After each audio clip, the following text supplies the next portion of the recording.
Akidah adalah perkara yang sangat penting, dikarenakan berangkat darinya lah amalan-amalan seorang hamba, berangkat darinya lah juga perbaikan sebuah umat, hanya dengan perbaikan akidahnya. Ya, Allah Subhanahu wa ta'ala memperbaiki bangsa Arab terdahulu yang merupakan bangsa barbar yang hidup dalam perang kabilah, civil war, for centuries, berabad-abad mereka berada dalam perang kabilah, berubah menjadi sebuah kaum yang pertama kali mengajarkan madani, mengajarkan modernitas kepada dunia, yang dipimpin oleh Rasulullah Sallallahu Alaihi Wasallam.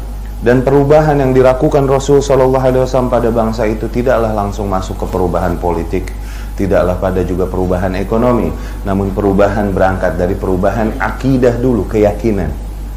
Dan di antara poin-poin keyakinan yang paling mendasar adalah keyakinan yang berkaitan dengan Allah Subhanahu wa ta'ala yang kita kenal dengan nama bab tauhid. Ya, dengan perbaikan inilah hanya kita dapat memperbaiki diri, keluarga, dan kemudian dengan kesadaran berakidah inilah barulah sebuah bangsa akan Allah Subhanahu wa ta'ala berikan padanya kemenangan, kejayaan. Allah Subhanahu wa ta'ala janjikan hal itu. Wa'adallahu alladhina amanu minkum wa 'amilus shalihat la yastakhlifannahum fil ard. Allah janjikan bagi orang-orang yang beriman, berakidah baik, wa 'amilus shalihat, dan beramal saleh. Tuh, amal saleh, amal yang sesuai dengan sunnah Rasul sallallahu alaihi wasallam. Berakidah baik dan beramal yang sesuai dengan sunnah Rasul sallallahu alaihi wasallam, Allah janjikan pada mereka la yastakhlifannahum fil ard. Allah pasti akan berikan pada mereka kuasa di muka bumi. Kama stakhlafal ladzina min qablihim, sebagaimana Allah telah kuasakan orang-orang beriman terdahulu sebelum mereka. yakni kaum muslimin yang menguasai hampir 3/4 muka bumi. Kaum muslimin yang muncul dan menghancurkan dua kutub kekuatan bumi, yaitu Persia dan Romawi pada saat itu, dengan kekuatan yang di luar beyond ratio manusia, beyond ratio. Kaum muslimin bergerak menyerang pasukan Persia di perang Qadisiyah menurunkan 150,000 more troops menghadapi kaum muslimin. Mereka adalah negeri yang sudah berjalan 8 abad. 8 abad pengalaman berperang, pengalaman bernegara. Mereka menurunkan 150,000 lebih pasukan. Kaum muslimin yang usia negara Madinah baru 20-30 tahun, diutus oleh Umar ibn al-Khattab, Sa'ad bin Abi Waqqas membawa pasukan hanya sejumlah 30-36,000 melawan 150,000, tapi kita dengan mudah dapat mengalahkan mereka. Perhitungan matematik macam apa yang bisa melakukan ini? Kemudian perang Romawi, mereka Caesar, oke? Dia bertekad untuk membuat Abu Bakar Siddiq radhiyallahu anhu kapok dan tidak lagi mengirimkan pasukan-pasukannya ke negeri-negeri Syam yang di bawah kuasa kaum Romawi. Kata Caesar pada saat itu, dia berkata, la ursil, sungguh aku akan kirimkan kuda-kuda yang membuat Abu Bakar kapok, tidak akan mengirim lagi pasukan kaum muslimin ke negeri-negeri Syam.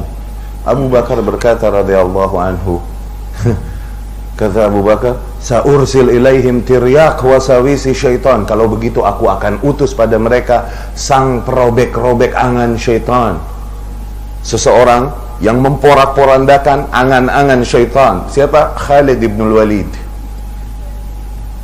Romawi mengirimkan 250,000 pasukan. Syuf, 250,000 pasukan.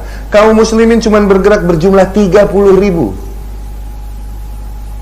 Tapi ternyata Allah memenangkan kita atas mereka. Lihat. Dan tentunya persenjataan mereka lebih besar, lebih kuat.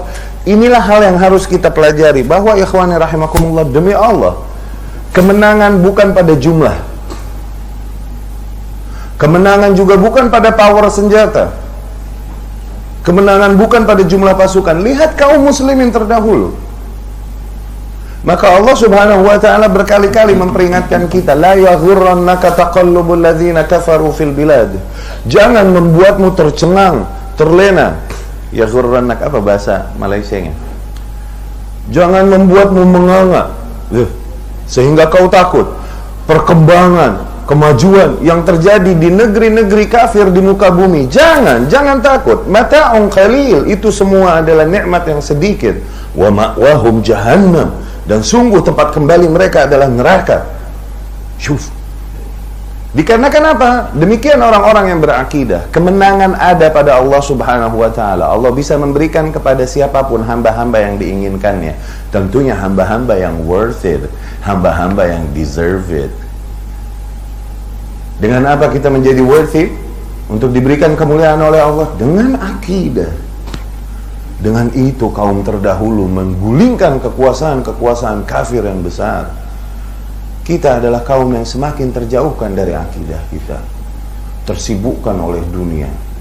Ya, kita adalah kaum yang seringkali lebih menekankan pendidikan, education kepada anak-anak kita, education yang justru lebih pro kepada gaya education kafir. Sementara education Islam seringkali kita lengah darinya.